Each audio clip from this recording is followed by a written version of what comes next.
Okay.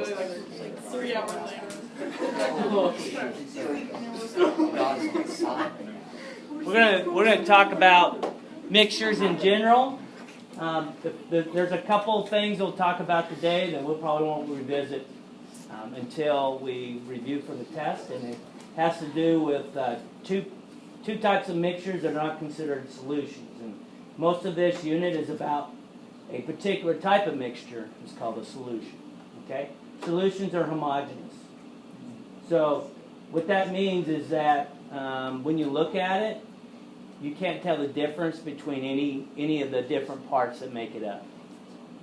So in a solution, solutions are pretty much transparent unless they're really, really concentrated, and at that point in time, they might be absorbing a lot of light, which means it might be hard to tell if it's a solution or not. But if it's dilute enough, they're transparent. You can see through them, and you can't tell one part from the other. They all look like one phase. So solutions look like all in one phase. So this ring, a lot of different jewelry is a mixture of metals that would be considered a solution because you can't tell one part from the other. Okay, because they're all mixed together thoroughly. All right. So we're going to go through. There's 3 types of mixtures. 2 of them we won't talk too much about after today. The other one we'll talk a lot about. We'll do some calculations with, and it deals with solutions. It deals with concentrations of the solutions. Okay? So that's kind of what we're looking at, types of mixtures.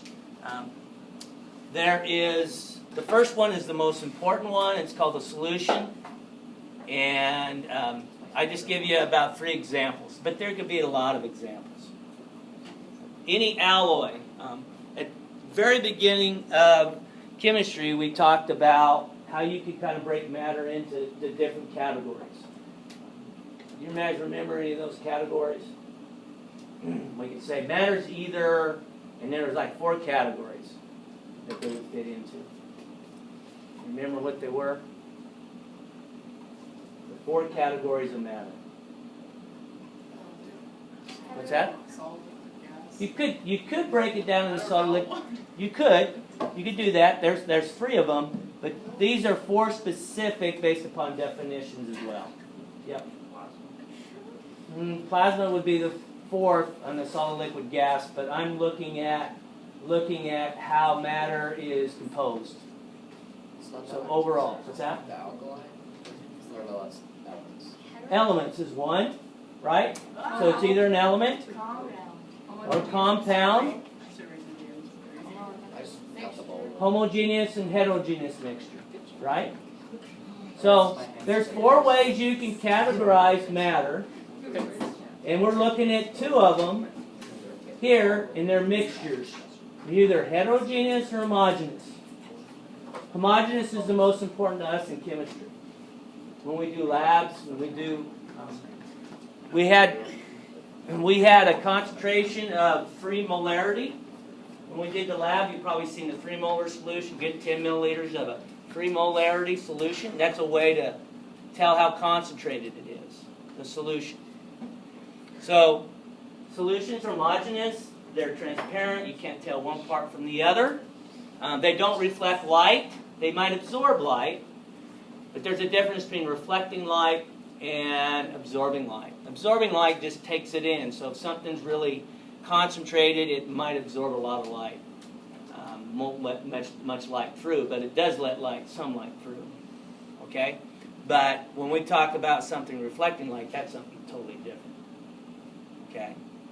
So those are examples. Now there's 2 parts of a solution. And you guys, we haven't talked about this, but there's 2 parts that we can identify. Solute and a solvent. Solvent is usually in higher concentration, and usually it's in the same phase as the mixture when it's put together. So if I take, for example, water and salt, this is the liquid phase, this is the solid phase, and mix the 2, what's the phase going to be after I mix them? It's going to be a liquid, right? If I pour this in, it dissolves, it's going to be a liquid phase afterwards. So they'll be in this the phase before and phase after. You could tell what the solvent is, because the solvent's phase before will be the same after they're mixed together. So it wouldn't be the solid, wouldn't be the solvent, because it's not going to be a solid afterwards. Okay, that's how you can kind of tell the difference between the solvent and solute. Most of the time, water is going to be our solvent. We're going to talk about when we deal with these examples. So you have two parts, solvent and solute. They're spelled real similarly. Not much difference in their spelling. The solvent in this room, we've got 80% nitrogen and 20% oxygen average. The one that's in higher quantity. If you have two gases, you mix them together, the gas phase continues to stay in that phase, then the one that's the higher concentration is your solvent. So nitrogen will always be the solvent in air. It's the one that's in higher quantity. If I take a solid and I take water as a liquid and I mix them up and I get a liquid afterwards, then the water that was in liquid phase before is the solvent. And the solid that broke apart is called the solute. If I have a ring that's made up of majority of gold and a little bit of silver, gold would be the solvent and the silver would be the solute. Usually it's based on quantities, but not always. Because I could take sugar, I could take probably about 100 grams of sugar and put it in 50 grams of water, and guess what the phase is after I put them together? If the sugar all dissolves, what's it going to be? What phase? Still a liquid. Even though I had more sugar than water, water is still going to be considered the solvent because it's the same phase as it was to begin with. Now, if it turned out to be a solid, then sugar would be the solvent, but that's not going to be the case. Okay? Any questions you guys have on solute and solvent? We're going to show you some solvents and solutes today. If you, for example, let's say I'm painting and I get some paint on my hand, and this paint is what they call an oil-based paint. Am I going to be able to take water and clean my hands? No. Because water cannot be a solvent for oil-based paints. What can be a solvent for the oil-based paints? What could I use to get the paint off? Paint thinner. Paint thinner, they call it. Call it turpentine. You can call it acetone. Gasoline will do it. All of those would take off the paint. Okay? Soap and water would just make it sticky and worse. Because it's not a solvent for... Now, latex paint, you definitely you take hot water and get that off because it is water is a solvent for it. Solvent means it just will break it apart and break it down. Fingernails, paint your fingernails, and you want to get it off, paint a different color. You use fingernail polish remover, it's just acetone. And so that's a solvent. You can't take water to do it. It wouldn't be any good if it was that way. Okay? So, solution is the most important thing. We're talking about solute and solvent. We'll talk about those different characteristics. Talk about solubility. I think we've already talked a little bit about solubility, right? Something's insoluble. It forms a solid when you put the two together, and if it's soluble, then they won't come together. All right. Characteristics. These particles will stay suspended indefinitely until you react or until the water evaporates off. And they can't be filtered. You can't salt water. You say, I'm going to just put it through some filter paper and drink it, and I'll be okay. Nope. You have to basically heat it up, gather the fresh water, pouring out. Yeah. And do that. Yeah. You got to heat it up, get it in a vapor, allow it to condense down, and that would leave the salt behind, and then you have pure water. or close to it. You wouldn't have perfect pure water, but you'd have water you could drink. Yeah. So the evaporation process allows you to separate the two, if you needed to. Okay? Because like the solid can't really go from like gas. Nope. The solid has its own melting point and boiling point in the water. So until you get it to its melting point or boiling point in water, it will stay in that phase. It will stay. It won't evaporate out like the water does. Yep. All right.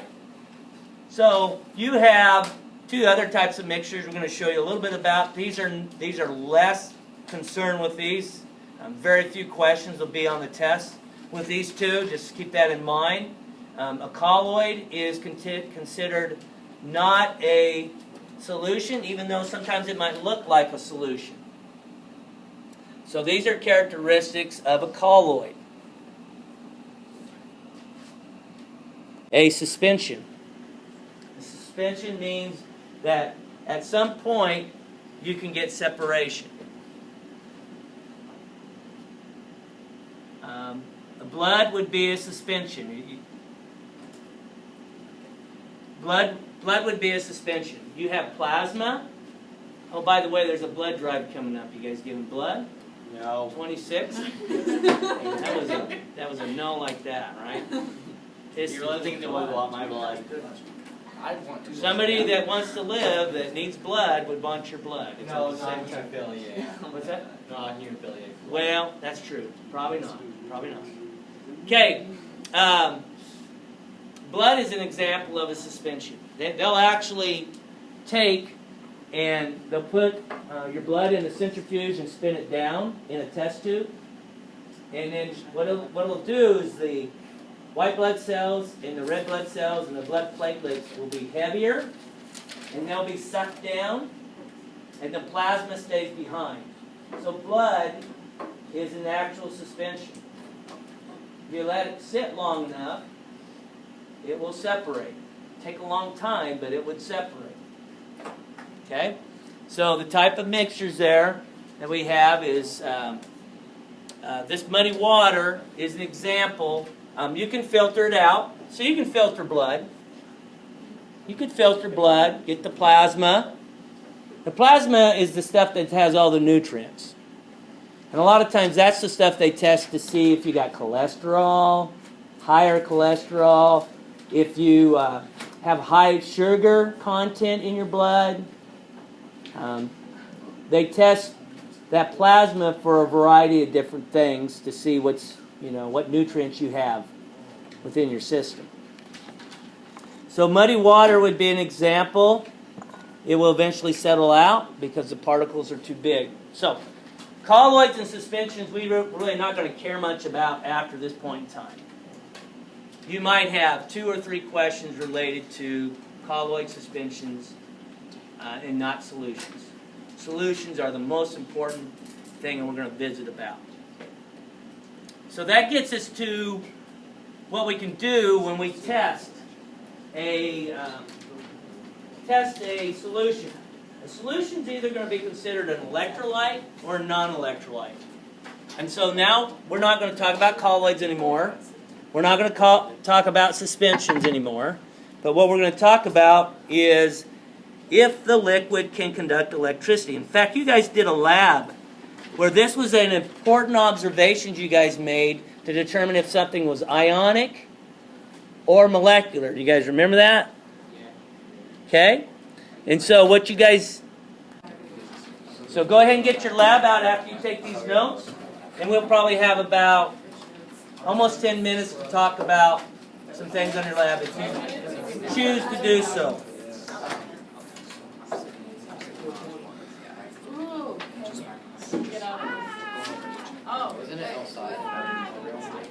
Okay.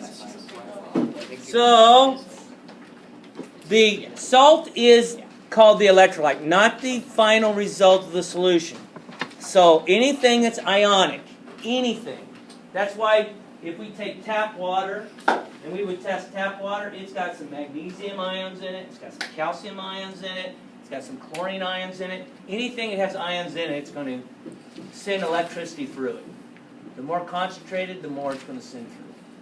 like the light bulb with less salt, more salt. Okay? So we could have electrolyte and non-electrolyte. Acids, strong acids are strong electrolytes, and weak acids are weak electrolytes. So when we get into talking about acids, there's only 5 strong acids. When I say strong acids, there's other acids that are considered weak acids that are still harmful. But when we look at definition, it means that those acids produce a lot of ions. That would be like hydrochloric, nitric, sulfuric, and then there's a couple more. Hydrobromic, hydroiodic, those are strong acids in that. We'll deal with that. So. All right. So